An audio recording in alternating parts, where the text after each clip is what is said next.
everyone. Welcome to our session today, to our live session. It's a pleasure to host you here. We're coming to you live from the Experience Center in Amdocs. We have a great session today on embedded SIM, eSIM. We want to be looking at what is happening, what is the news, what are some of the insights. We can maybe widen this screen a bit. What are some of the insights that we have for you in the world of eSIM? And to help us discuss that today, we have a great lineup. We have a great range of speakers. We can put our speakers up. I'll walk you through them quickly, and they'll be helping us on our way today. So first of all, we're going to have Shachar joining us from Amdocs. He's the marketing head of IoT. We're going to be talking with Dario from Omdia, who's run some very interesting research into the world of eSIM. We're going to be chatting with Nico as well. And then finally, we're going to have Mia joining us, and you'll meet them all as we go through the session. Now, one of the things I'd like to remind you about, if you do have questions, we're live. So you have the Q&A function here in Zoom. Please write your questions down at any time during the webinar. We have those, and we will push those questions to the panelists so that they can answer your questions live during the session. And we encourage you to get involved and to be with us. So I'm going to now take no more time. I'm going to hand you over to Shachar, who's going to start for us today. Thank you. Thank you, Jonathan. And thank you, everyone, for joining. I'm so excited to see so many people here joining the session. I've just saw the list. We have people from Australia to the Caribbean, Italy to South America, many people. And to be honest, about 3 years ago, if I would to collect all eSIM experts, I probably will be filling only one room. Now we have a few hundreds joining us today. So what has happened in the past few years? Device manufacturers like Apple, Google, Samsung joined the eSIM party. OS vendors, chip makers, service providers, everybody are joining this trend, and eSIM is slowly and surely becoming the new norm.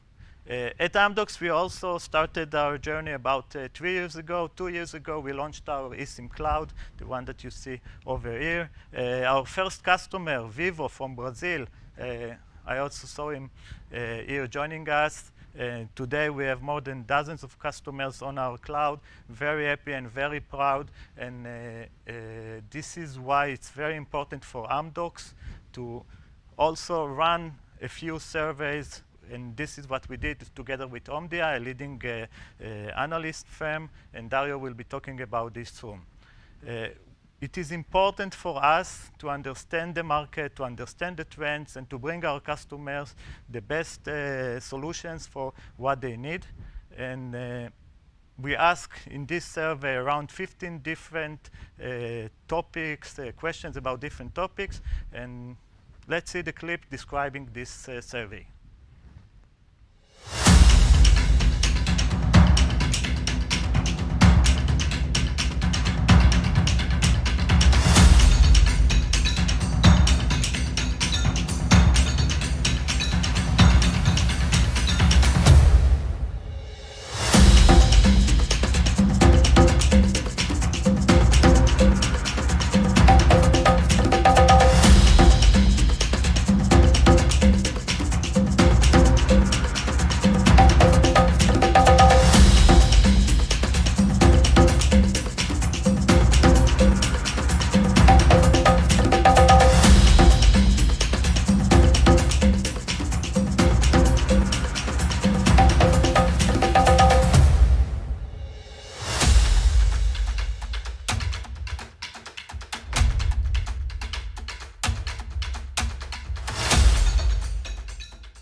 So our first guest for today will be Dario Talmesio from Omdia.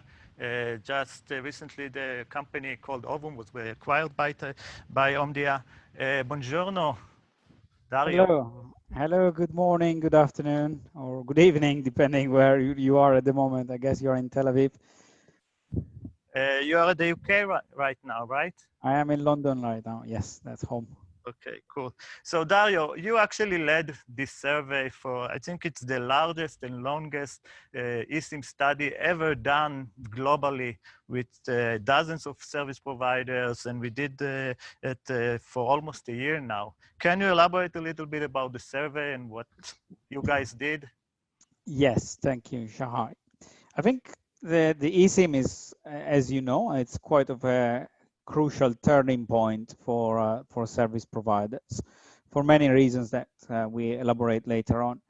So the study was necessarily a multidisciplinary approach to eSIM. So from our side, we had to pull together the team that not only, just like myself, talked mainly to the strategy teams of service providers, but also people who are experts in device, people who are expert in consumer, in IoT, in enterprise. We really wanted to have a holistic approach and really get to operators under the skin of service providers and really understand where this market is going and if it's taking up for real. There was a bit of a hype in the market, as you know. So we interviewed and surveyed more than 80 operators. Obviously, we also combined all of our knowledge and expertise, and the result is quite compelling. I think So we Dario, mentioned. before you do the spoiler, can I you won't give spoil it. us, yeah, can you give us the key insight, the most amazing insight you found in this survey? I think the most amazing insight in this survey is that this market is real and this market is happening. But what we see so far is absolutely nothing to compare to what we are going to see in the next year or two. It's a tsunami of deployment, and it's happening in real time as we speak. And what is the approach of service providers towards eSIM today?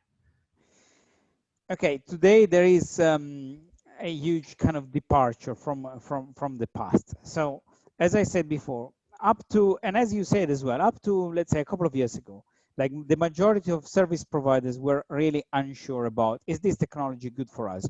Is going to increment, is going to make more churn, is going to get people to travel and communicate for free and things like that, which is quite frankly not the case. So what has changed really is now you ask operators, 4 out of 5, so 80 more actually, 80% of service providers now think eSIM is good for business. You know, it's quite simply, when we ask them, is it good or bad? They say it's good for business. Then you go and move on and say, okay, tell me why do you think it's good for business? And there are many different reasons. There are the obvious one, which is the ARPU incremental. There are more devices to be connected, and obviously, in that way, is incremental on ARPU. But the essence of the eSIM is probably even more important, is the improvement of the customer experience. So really turning the business into a digital one. The example, I remember 3 years ago, I was moderating and speaking at the Mobile World Congress. It was a session on eSIM, and finally there was an enlightened operator. And I asked them, like, do you think you're digital? And they said, well, yes, more or less. Like, how is it possible that everything we do digitally relies on your connectivity, and the only thing I cannot buy digitally is your own connectivity? And I think that was a turning point in the market. The market started talking about eSIM in a very different way, about the digitization of experiences rather than all other kind of churning and things like that. And I see that they not only say that it's a positive, it brings positive value, they also act upon that, right? Yes, they are acting. Many of them have already, some of them have already implemented it. Actually, not the majority of the market. But the reality is that they are planning for it. They've already started doing proof of concept. They've already started doing trials. The implementation is still not the majority of them, but the reality is that in the next 2 years we are going to see roughly 80% of the market implementing eSIM, which is, just as I said before, it's a tsunami. It's happening, and we're going to see it very, very soon. We're going to experience it as like living customers. You said the word implementation. So how do operators implement Esim? Do they do it internally? Do they use third party? What's your observation? Yeah. So while there is consensus on should we do it, should we not do it, yes. When do we do it, soon or now? The only thing that is still polarizing the market is the how to do it. And the service provider camp is divided almost in two parts. Those who think that they want to own the design and implementation entirely, and those who think that they want to use third-party platforms to design or co-design and implement the application. Let's call it application for simplicity, or the solution. In those, for those who really want to outsource or use a third-party platform, I think they realize that there is a lot that needs to be done, and there is some complexity around it. So there is a tendency for service providers to look outside, look for those who have expertise. This is very much of an IT implementation, and not every service provider is at the forefront of IT projects or IT transformation projects. And it's also very dependent on the goal of the implementation, what they're looking for. And this is also something that you checked in this study. What would be the perfect eSIM platform or solution in their view, right? Yeah, so this is this is another area we investigated, which is like, how do you want the eSIM to be? In the past, we've seen that service providers were reactive in the way they introduced eSIM. Maybe Apple had launched the smartwatch supporting eSIM, so some of them, a few of them, jumped on it. Or the same goes for Samsung, and maybe same goes for some laptops. But the reality is that when you ask around the company, from strategy to marketing to IT, what they really want is a solution that is future-proof. And by future-proof, what they really mean is that a solution that works across all devices. It's not just companion devices. It's companion, is smartphone, is IoT, is any device yet to be created or invented in the market. So that's the number one. The number two is the fact that it doesn't need to be kind of confined into a line of business. eSIM is not just for IoT. eSIM is not just for the consumer business. eSIM is not just for postpaid. eSIM is not just for business. eSIM needs to work for every line of business. And the interesting thing about it, when we ask about what is a future-proof implementation, the sense of the market of this implementation to work with everything for everybody within the organization and any partner, it's even more important than increasing ARPU. It's even more important than having a low OPEX or a low CAPEX upfront. It really is. It's even more important than being ARPU incremental. It really is paramount for service providers to turn their business into a digital one, and digital for everything and everybody, not just a portion of what they do. Cool. So I want to take advantage of the fact that we have so many experts on the line, and maybe we do a little bit of a poll. Jonathan, can you help us with that? Sure. So what I'd like to explain to everybody is what we'd like to do. You can see we have this live poll running.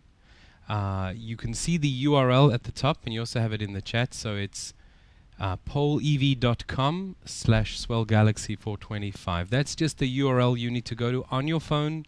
You don't need to install any application. If you could go there and write down one word, what is the biggest challenge when it comes to implementing eSIM in your view? So we'd like you to write that word for us. As you write your answers, we're going to see those responses come up live, and then Shachar will be able to actually share with us what were some of the results we saw in the survey. So we're going to give you around 60 seconds to do this. Again, it's really straightforward.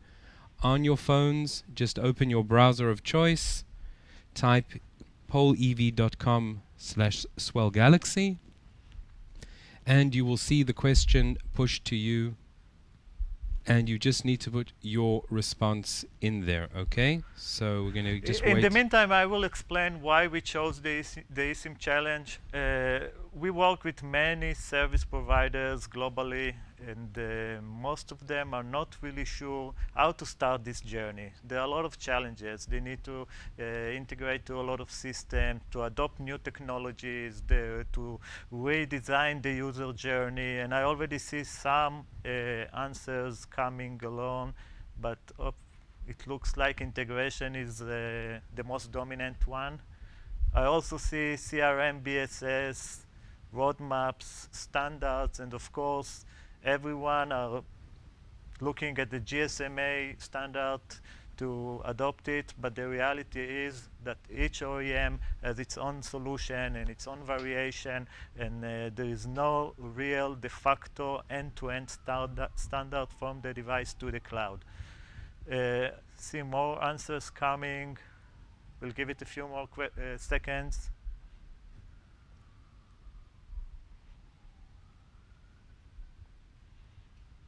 That's great. So let's take another 30 seconds. This is really a cool way for us to get your input.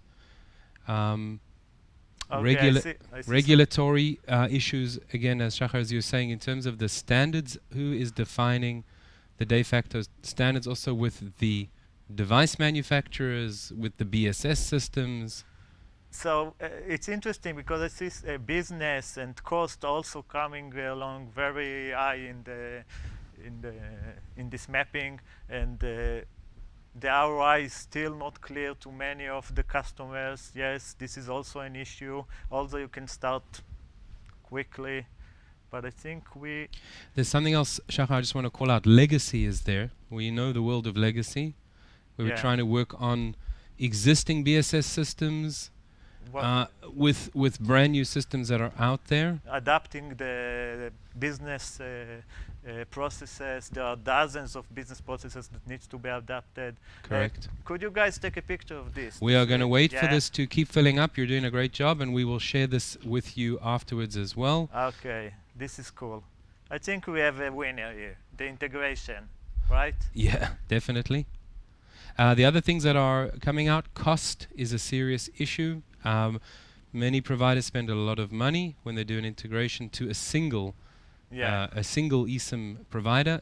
Legacy, cost, integration, network are the big ones, yeah. Okay, let's move on. You want to show the results? Yeah. Let's show the results. Okay. Result. So we checked the same issue at the study that Omdia did. What are the jobs to be done? What are the most important jobs to be done for a carrier to launch an eSIM solution? And the 4 top answers were integration to eSIM database, of course, integration to SMDP Plus or SMSR, either if you're in the consumer market or the enterprise for a machine-to-machine or IoT.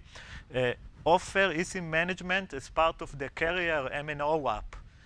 We saw several carriers globally already embedding the capability to manage the eSIM from the carrier app. Very nice, very simple, very sleek experience. Everyone are aiming to that. Again, integration to device OEM, whether it's Apple, Samsung, Google, Microsoft, each has his own way of work, his own protocols, and this is also a challenge. And of course, most importantly, the user experience, the user journey. Service providers are fighting to make it easier and simpler. In this case, they send the QR code, you need to scan it. Sometimes you get the QR code in your phone. They need to somehow make it more easy and more compelling because the current experience with the plastic SIM card is very simple, and we need to provide a similar solution in the digital way. Okay, let's move on to our next guest. Bonjour, Nico. Hello, everyone. Hey, Nico, where are you based currently?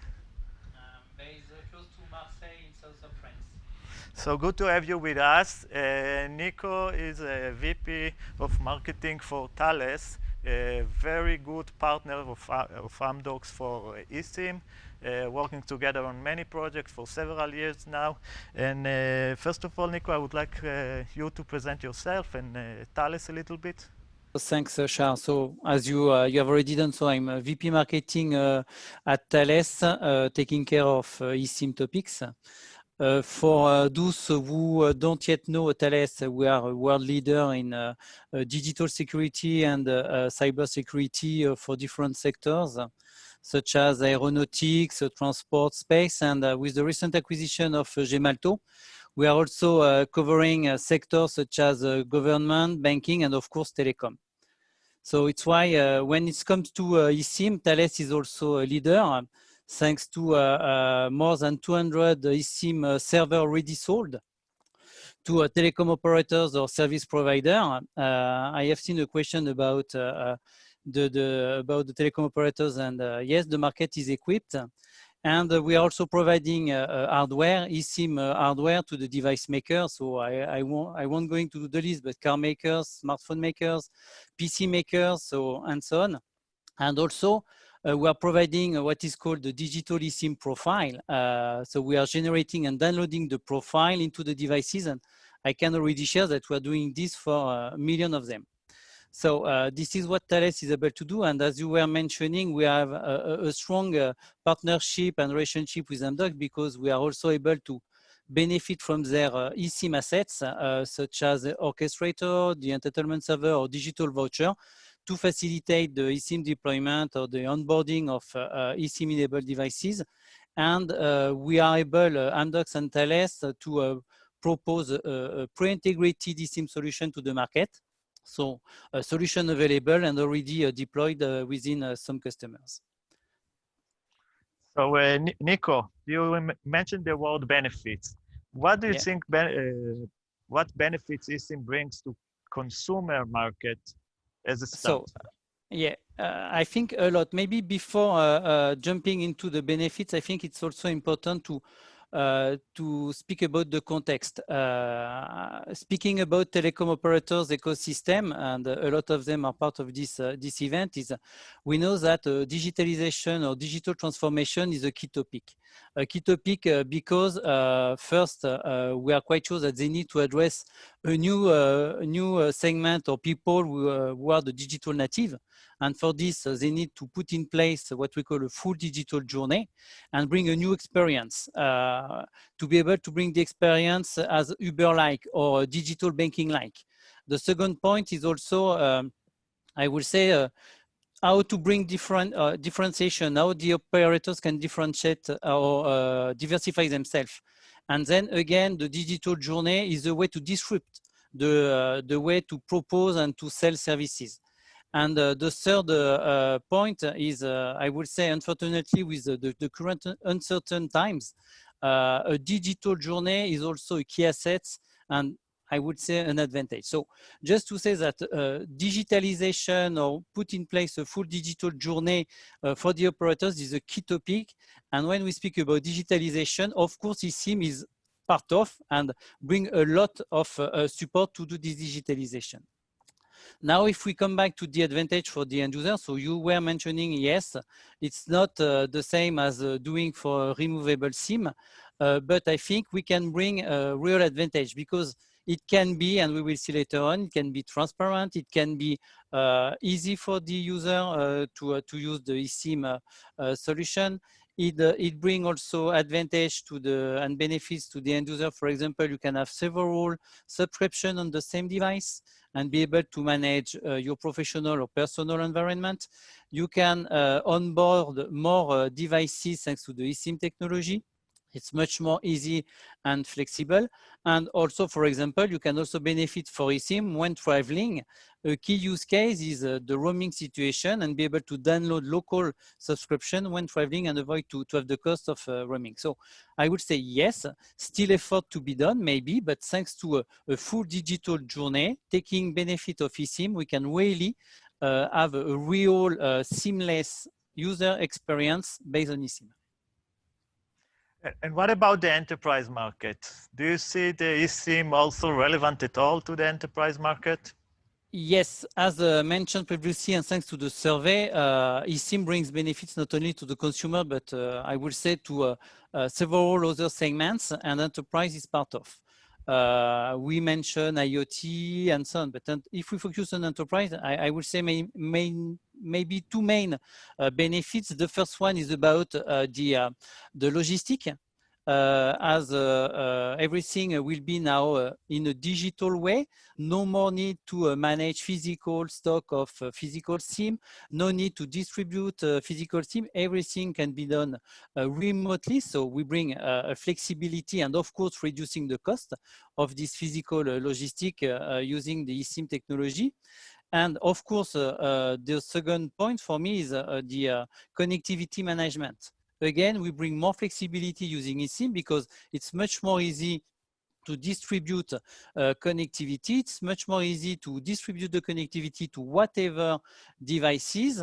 And also, it's a way for the enterprise to be able to manage maybe several connectivity provider and download the right subscription depending of the situation. And of course, at the same as for the consumer, roaming situation, when an employee is traveling, we can automatically download the local subscription and avoid the cost of roaming. So let's keep roaming a little bit aside. We will talk about it soon. Maybe the most important question to you, the next question for you, is about the customer experience. Yeah. We ask, what are the downloads methods or the activation methods that are more prevalent today, and what do service providers expect that the methods, the prevalent methods will be in the future? Yeah. Share. So as we maybe know or not, there's different way to download what we call an eSIM digital profile on the device. The most, I would say, classic and current solution used is a piece of paper with a QR code, and we call it physical voucher. But as I was mentioning before, we are convinced, and I'm quite sure that it's the same for the telecom operators. We need a digital way to do this.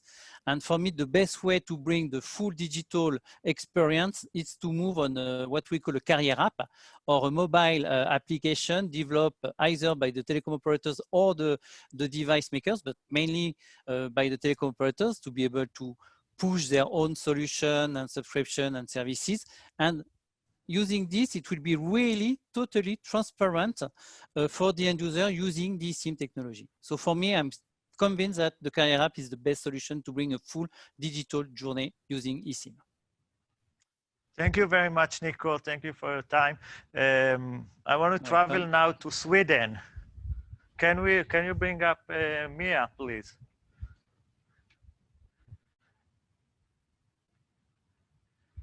Hey, Mia. Hi. Welcome. Thank Good to you see so you today. much. Lovely to So see you too. let me introduce Mia. Mia was a VP partnership at a very cool company called Elo, just up until recently. She's an expert in the eSIM industry, bringing us a different point of view from a small startup, maybe let's call it a cool OTT. And maybe Mia, can you introduce, first of all, yourself, and then share with us a little bit, what do you think is the role of OTT third-party players in the adoption of eSIM globally? Okay, well, thank you so much. I'm very excited to join the panel today. Very interested learning so far, and I've been following the eSIM development very closely over the last 2 years, and I've spoken to over hundreds of operators, OEMs, vendors, and other industries to get a good understanding of the eSIM ecosystem. And I agree, with the statement when we're saying that the eSIM has drastically changed, and the view of eSIM has drastically changed over the last 12 months. And I think eSIM enables so many new opportunities in so many aspects, looking at the ecosystem, everything from how the eSIMs are generated, stored, distributed, customer onboarding, subscription management, and for me, after the many talks with industry players, I think digitalization is key. So Esim suddenly enables other industries such as, banking, finance, travel, insurance, to include in their offerings something that the consumers really want and need, and that is connectivity. And I think that is why companies such as Airalo, for example, have been so successful, because they are bridging that gap between the operators and the industries, and at the same time, they're educating the customer market about eSIM. So it's very clever. So for me, I think eSIM and the work players like Airalo is doing, it opens up the telecom services to a completely new range of industries, which will increase their reach and revenue for all stakeholders. And from your experience, how do customers, consumers, what's the feedback? How do they accept this transformation, let's say? Well, coming from a customer-facing industry, I've been, I would say, positively surprised. Because as mentioned earlier in the webinar, the ease of installing an eSIM with a carrier app is a much improved customer experience. But even though when the customer had to scan the QR codes, the customer service queries are surprisingly few, and the positive feedback is really high. And I think only last year people, they didn't really know about eSIM in 2019. I know I did an experiment. I went into a few phone shops here in Gothenburg and asked about eSIM devices. And even the experts working in the shop didn't really know what an eSIM was. And I did the same experience last weekend because I just upgraded my phone, and the outcome was completely different. Now the sales staff, they use eSIM, as a way to push sales. And we also know that 60% of laptop owners today, they really want a separate connectivity on their laptop. And I don't know if you've read Ericsson's research, but it comes out saying that 9 out of 10 laptops will be eSIM compatible in 2025. So to wrap up the question, the public understands the technology when faced with it, and it's an eye-opener for the consumers that are testing it. Okay, and what about the travel industry? So we are not traveling today, only Zooming, and all of us are a little bit missing jumping on a plane and go to a nice maybe conference, but it will probably soon get back. The travel industry, the Booking.com or those companies, how do they take this opportunity? Well, following up on Nico's comments earlier, I think travel is really interesting. And even though COVID is around, maybe not in Sweden, because we all in Sweden think we've come out on the other side of COVID, but travel will pick up again very soon. And we know that there are or there will be changes in the way that travelers connect. And I read a question coming in as well about, how eSIM will affect roaming, etc. And I think, it's up to the industry. It's up to us to keep up and cater for this new technology. We know that 50% of all travelers today are silent roamers. And that is, well, to me at least, disturbing numbers, knowing that, these guys are in need of connectivity. So how can we do to connect these users? Well, we need to make it easier and we need to make it more affordable. And that is just what eSIM does. And from my experience, the industry players like airlines, the Booking.coms, the hotels and whatnot, they're always looking for new innovative services to include in their offerings. And I think they've been juggling, physical SIMs and dongles very unsuccessfully for some time. And now, companies, again, going back to Airalo, for example, they've just opened a new door of customer engagement, and companies like the Booking.coms really love it. Cool. It's very exciting to see how this ecosystem is evolving, and I believe many other companies will join. We have lots of other insights. We will publish it in a dedicated ebook. Can we bring up all other speakers? We are now moving to the Q&A part, and I like you guys. So we have a lot of questions, and we're going to put all our panelists up there for you in Zoom. So what I'd like to do is surprise you. Well, I'm going to go through the questions we've been receiving from the audience. You can choose, Shachar, whoever wants to take the questions. I'll read through them, and we'll see how much time we have. So one of the questions is about the new premium Android smartphones that are coming out. A lot of them still don't have eSIM capabilities. Why not? I think maybe Nico, you would like to relate to that. Yeah, it's a good question. Again, I think we can say that mainly all device makers, and especially with high-end, will support eSIM. Now, maybe, and because of the COVID situation, we will see some delay, few delay on availability of eSIM-enabled devices, but I'm quite sure that in next year, we will see again new devices embedding the eSIM technology. Okay, I think the next trend question. is there, the demand is there, and all big one and small handset maker will embed the eSIM technology. Yeah, so there were other questions from Jose about the consumer market, smartphones, that are supposed to bring this massive adoption of eSIM. And again, in terms of the roadmaps, so many of these roadmaps don't include eSIM yet. And what is it? Is it the business model? Is it the lack of MNO requirements? Why hasn't that hit yet? Dario, would you like to answer this one? Well, I'm not sure I agree with the statement in the first place. I think devices are coming, obviously, not necessarily from the low end of the market, but it's.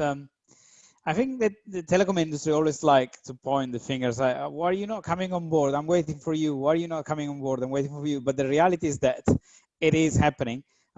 As per all markets that require both service providers and device manufacturers and IT to get together, there is a need of the ecosystem to work to move all together. But in case we've missed that point, like every single OEM or major OEM is now supporting eSIM.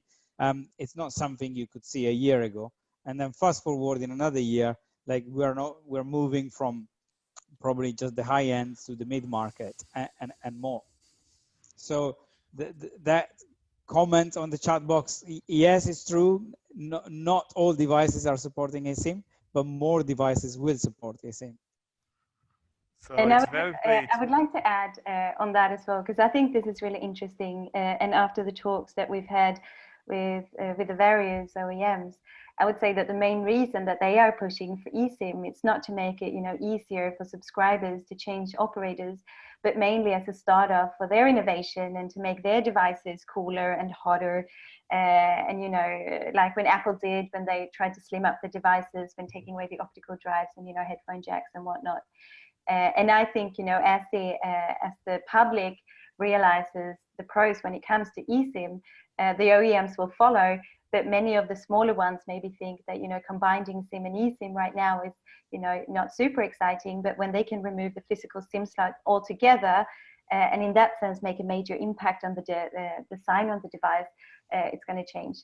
But I completely agree with Dario that I think eSIM is in all the OEMs' agenda, to be honest. And just to add to what Mia said, she mentioned eSIM only devices, or removing the physical slot altogether. Last year or a year and a half ago, we were thinking, oh, when is it ever going to happen? And you would ask a service provider, when do you think the physical slot is going to disappear? Oh, probably never.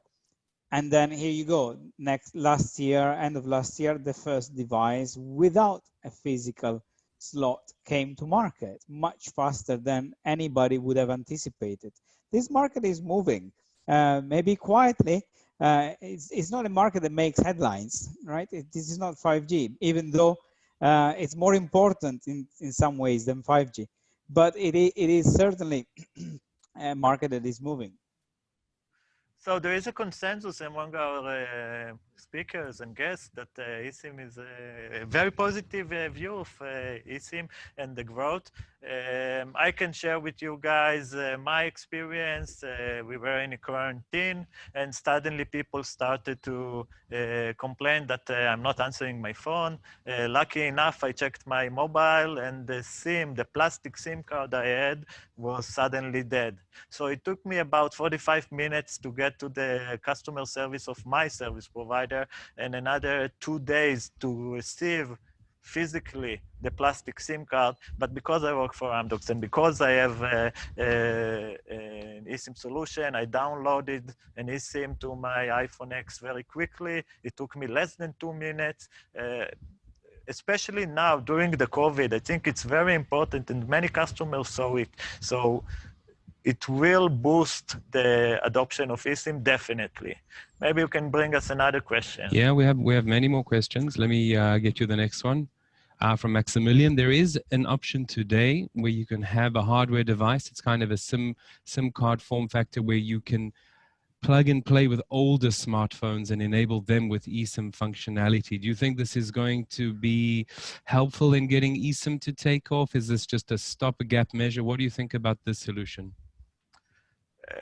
I personally think that it will be difficult for the OEMs to accept such a solution, because no OEM will allow to talk to the specific device without integrating to their servers, without the entitlements, for example, whether this is Apple or Samsung and so on. So consumers won't be able to actually use such solution independently without the permission of the or integration to the OEM. But if this will occur, definitely the adoption would be much quicker and much higher. Okay, rest of the panel, what do you think? Well, we have seen similar things in the past. Obviously, it wasn't reprogrammable eSIM. It was multi-EMSI eSIM. It existed, and it had like a fairly kind of interesting niche of the market. From a consumer point of view, I'm not sure it would remove the simplicity. It would introduce the simplicity that eSIM does. I'm sure it has, a good use case, as in the remote provisioning and reprogrammability. But the physicality is still there, and that for the good or the bad, it doesn't change the traditional physicality around SIM cards. And for some reasons, some SIM cards just need to disappear entirely if the market needs to work. I do think as well, with hearing all the customer feedback that we're getting, and a lot of customers are asking, is this device eSIM compatible? Is that device eSIM compatible? And I think soon that's going to be a non-question, because having a non-eSIM compatible device would be the same as entering the gym with an MP3 player. So yes, maybe in the interim it could be interesting, but I'm aligned with Dario on that one as well. Okay, we have another interesting question about eSIM. So, what is the promise of eSIM, compared to eSIM? And maybe a large number of the OEMs are playing it safe for now, and they're waiting for an integrated secure enclave as part of the SoC. So what is your opinion with regards to the promise of eSIM versus the promise of eSIM? Maybe I can answer. Nico, do you want to? Yeah. Yes, please. So first, what is important to understand is eSIM will be the next step of eSIM. Why Mea already started to mention device makers want to move on eSIM because of innovation, but also because eSIM brings some advantage for them. It removes the space used by the slot to put a removable SIM. They can have a bigger battery, they can have a bigger memory, and so on and so on. And it's why also they are moving on eSIM, and it's more easier for them. And the next step, as you were saying, could be eSIM for integrated SIM. But just to be clear, integrated SIM is still, as you were saying, using a tamper-proof hardware. So it's why it's totally the same in bracket first security level and features, eSIM and iSIM. But we are still waiting for, even if Thales is discussing with Qualcomm, for example, on such topic, because we need to have this secure enclave to put the what we can call the SIM operating system. But what is also important to understand is it will be only a change for the device makers. For the whole ecosystem, we will still use the same server and the same environment. It's really a next step. It's why I'm calling this a next step for the OEM or the device maker. Last question, maybe? Yeah, Jonathan? so I have a question about roaming and the risks of what's going to happen with the roaming business, right? So eSIM comes along, people can now start using local subscriptions while traveling. Is eSIM the end of the roaming business? Okay, so before I let Mia answer, because it's her expertise, I will just say that there are a lot of third parties and OTTs working on eSIM solutions for roaming, and they are all available already in the market. If service providers will not come with a solution of their own, consumers will definitely go to external applications and download it easily and use it. So I believe at the end of the day, service providers will have to choose to find a solution either for incoming roaming or outgoing roaming. By the way, incoming roaming is a great opportunity for service providers. Instead of going and buying a physical SIM card, they can simply download a local SIM and pay local tariffs. And Mia, maybe you want also to add anything about it. It's your expertise. No, and I agree with what you're saying. And the roaming market, if we're looking at the roaming market over the last years, we can easily see what's happening with it. So the roaming market is changing, the way that people connecting are changing, new technologies are coming out. You know, it wasn't long ago when we start seeing, you know, global Wi-Fi network solutions, etc. And eSIM is for me the natural progression of connectivity for travelers. And as I mentioned before, over 50% of travelers, they're silent roamers as it is today. So that's a market which, you know, no one is really tapping into. So if we could connect, you know, all of these travelers, whether we connect them to local networks as they arrive in a country, or we connect them on their home networks before they leave, at least we can make sure to keep these customers connected. And in the end of the day, the consumers are a big part of what's, you know, steering the telecommunication industry, and so it should be as well. So I think, you know, we all have our role to play to make sure that, you know, this is launched in such a way that we can make sure to keep these guys connected. But I understand, you know, especially a year ago when this discussion was maybe a little bit hotter, eSIM or not eSIM, roaming was a question. But now that's not a question anymore, eSIM or not eSIM, because we all know it's happening, and it's happening right now. So the roaming comes second. Yeah. And So can I add something to Mia's? Yeah. Because when we talk to service providers, roaming always comes up as a potential deterrent for eSIM. The reality is that, as Mia said, the majority of the roaming is a silent roaming market. And also there is another market that is a plastic roaming market. That means people travel abroad and look for a local SIM card, if they find one, to insert in their phone. Which is what the eSIM would facilitate if they had the option. The reality is that the eSIM is introducing a third segmentation in this market, which is not expensive roaming, not silent roaming, something in between that can be offered. Service providers themselves can have partnership with operators in visited countries and create kind of a middle ground in these two market segments. It's a possibility.